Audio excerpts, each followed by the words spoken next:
تو صرف کہیں کہ مجھے ڈیلی ویجر لگ رہا ہے تو وہ بات اب ہونے والی نہیں ہے. آج دیکھا آپ نے دفتر میں جاؤ فائلیں ہوتی نہیں ہے, کسی کمشنر کے افسر کے پاس جاؤ اس کا ایک چھوٹا کمپیوٹر ہوتا ہے, اسی کمپیوٹر پر سارا ہوتا ہے, فائلیں ختم. کلرکوں کو کیا کرنا ہے, ہم نے کلرک کے پاس بھی کوئی فائل نہیں ہوتی, سارا وہ کمپیوٹر میں بند ہو گیا. تو جب مین پاور کی ضرورت نہیں ہے, نوکریاں بھرتی کر کر کے بھی کہاں رکھنی ہے, کیا کرنی ہے. سرکاری نوکریاں اب بہت کم ہوں گی. اب وہی جو بڑے ہائیلی کوالیفائڈ لوگ کے کمپٹیشن میں کوئی کے ایس بنے گا, کوئی کے پی ایس, کوئی آئی ایس, باقی چھوٹی نوکریاں بہت کم ہو جائیں گی. تو اس لیے میری گزارش ہے کہ آپ جڑے ہوئے ہو بی جے پی کے ساتھ. میں تو سمجھتا تھا کہ آپ پرانے ہو, ہم نئے جو ہے آئے ہیں, آپ پرانے ہو, نئے آئے ہوئے. کل ہم نے وہاں درحال میں اتنا بڑا جلسہ تھا, دنیا وہ آئی ہوئی تھی, کیونکہ وہ نئے ہیں تو ان کو شوق ہے. آپ پرانے ہو تو آپ بالکل ٹھنڈے ہوں گے, مست ہو گے, آپ کو زیادہ انرجی ہونی چاہیے. تو یہ اب الیکشن ہے, چودھری طالب صاحب آپ کے ایک بڑے قدور, ان کی لیڈرشپ کو پوری اسٹیٹ مانتی ہے, دلی تک یہ انہوں نے نمائندگی کی ہے. تو لہذا آپ بڑی تعداد میں مل کے ان کے پیچھے کھڑے. اور یہ جو آنے والا الیکشن ہے یہ ہمارے پونچھ اور رجوری کے لیے جنہیں مرنے کا الیکشن ہے, اس کے لیے یہ نہیں ہے. یہ پونچھ اور رجوری اننت ناگ ہمارے ساتھ, لیکن اننت ناگ کا جو ہے ادھر سے تب امید کریں گے کہ رجوری پونچھ میں ہم اکٹھے ہو کر جو ہے ڈیولپمنٹ کے لیے کام کریں. اگر اس وقت بھی گجر اور پہاڑی اگر تقسیم ہو جاؤ گے تو پھر بات بنے گی نہیں.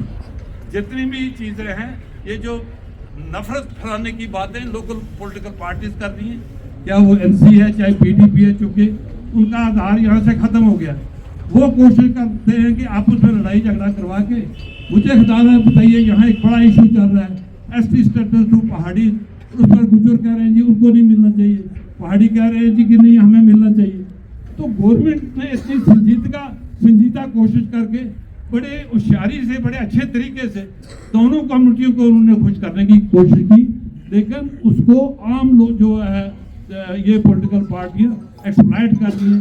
انہوں نے کہا گورنمنٹ نے کہ اگر ہم پہاڑیوں کو ایس ٹی دیں گے تو گجر کمیونٹی کا کوئی چھیڑ چھاڑ نہیں کی, ان کے 10% میں 1% بھی نیچے اوپر نہیں ہوگا.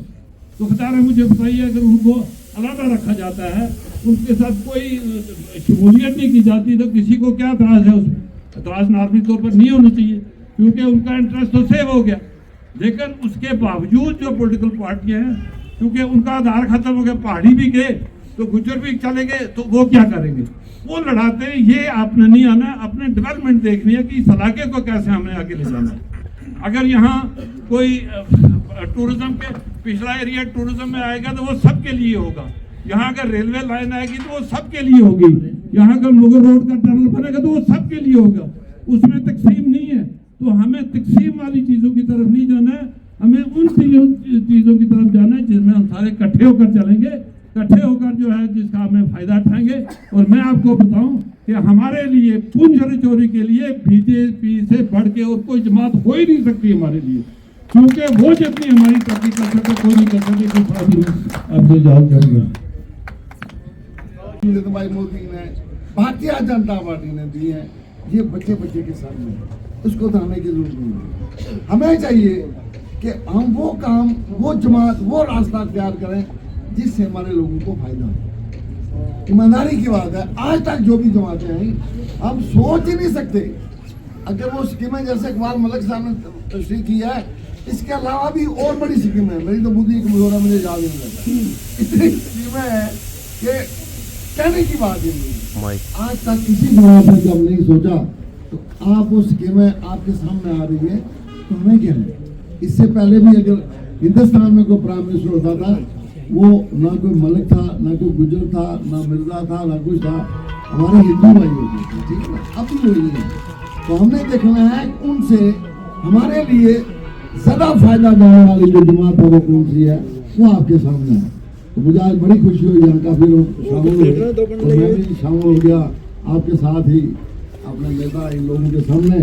تو آپ یقین رکھیں اپنے جو نیتا ہیں ان پہ, اور جو بھی پارٹی کا حکم ہو اس پہ آپ نے ڈٹ کے عمل کرنا ہے, تاکہ ہر وہ اچھی بات جس کا رزلٹ ٹھیک ہو وہیں سے بتا سکتا ہے. بہت بہت شکریہ. یہ ہے کہ میری آنکھوں میں آنسو آتے ہیں اللہ کی طرف. اس وقت میری جو ہے نا